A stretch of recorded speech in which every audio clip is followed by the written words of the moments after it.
I am happy to join with you today in what will go down in history as the greatest demonstration of freedom in the history of our nation.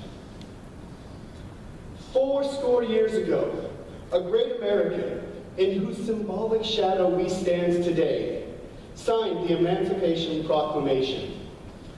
This momentous decree came as a great beacon light of hope to millions of Negroes, millions of Negro slaves who had been seared by the flames of withering injustice.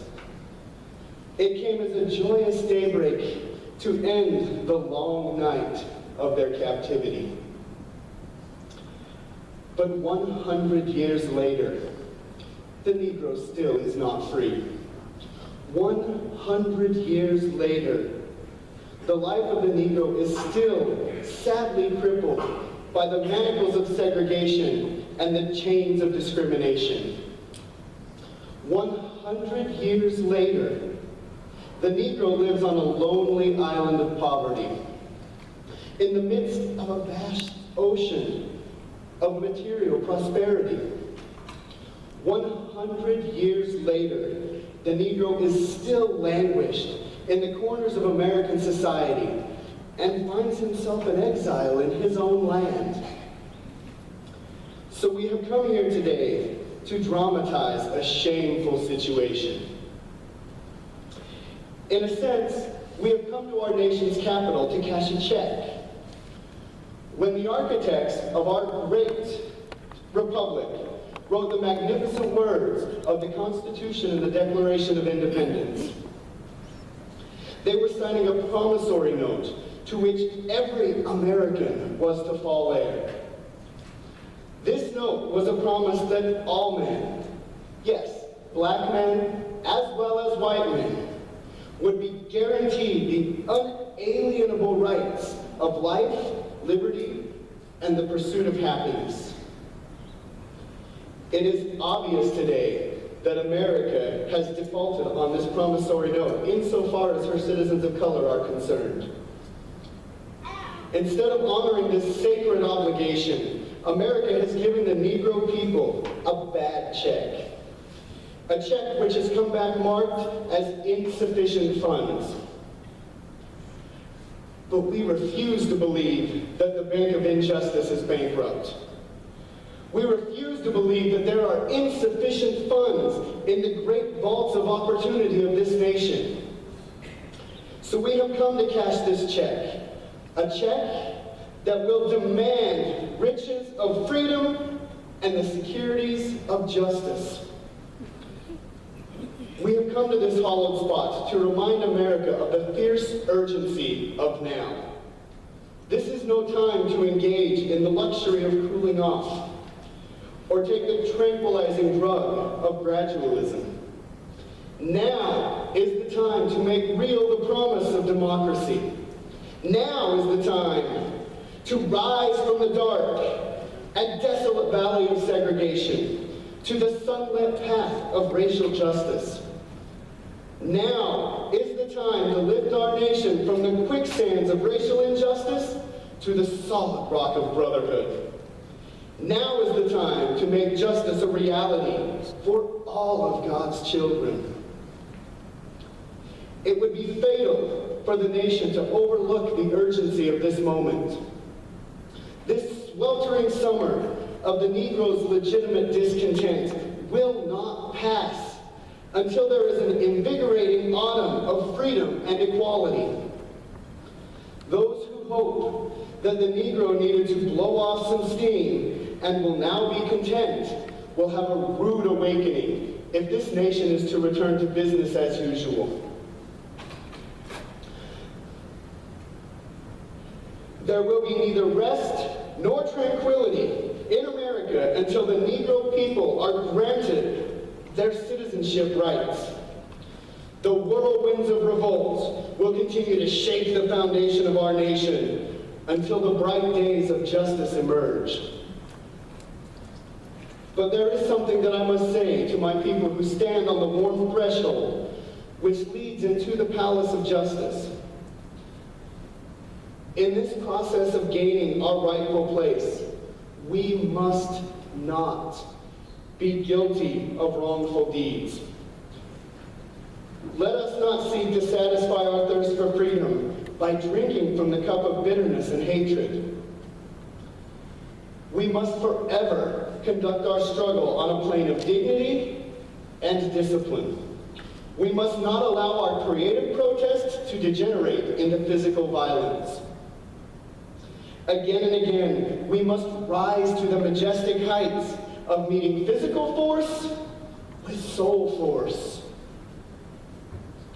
The marvelous new militancy, which has engulfed the Negro community, must not lead us to a distrust of all white people. For many of our white brothers, as is evidenced by their presence here today, have come to realize that their destiny is tied with our destiny. They have come to realize that their freedom is inextricably bound with our freedom. We cannot walk alone. As we walk, we must make a pledge that we will always march ahead. We cannot turn back. There are those who are asking the devotees of civil rights, when will you be satisfied? We can never be satisfied until the Negro people are no longer the victim of unspeakable horrors of police brutality. We can never be satisfied as long as our bodies, heavy with the fatigue of travel, cannot gain lodging in the motels of the highways and the hotels of the cities. We cannot be satisfied as long as the Negro's mobility is from a smaller ghetto to a larger one. We can never be satisfied as long as our children are stripped of their selfhood and robbed of their dignity by signs stating for whites only. We cannot be satisfied as long as a Negro in Mississippi cannot vote and a Negro in New York believes he has nothing to vote for. No, we are not satisfied and will not be satisfied until justice rolls down like water and righteousness like a mighty stream. I am not unmindful that some of you have come here out of great trials and tribulations. Some of you have come from the fresh and narrow jail cells. Some of you have come from areas where your quest for freedom has left you battered by the storms of persecution and staggered by the winds of police brutality. You have been veterans of creative suffering. Continue to work with the faith that unearned suffering is redemptive. Go back to Mississippi. Go back to Alabama.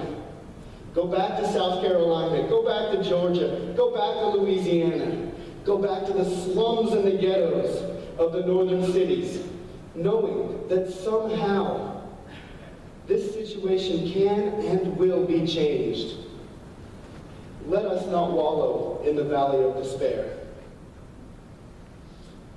I say to you today, my friends, so even though we face the difficulties of today and tomorrow, I still have a dream.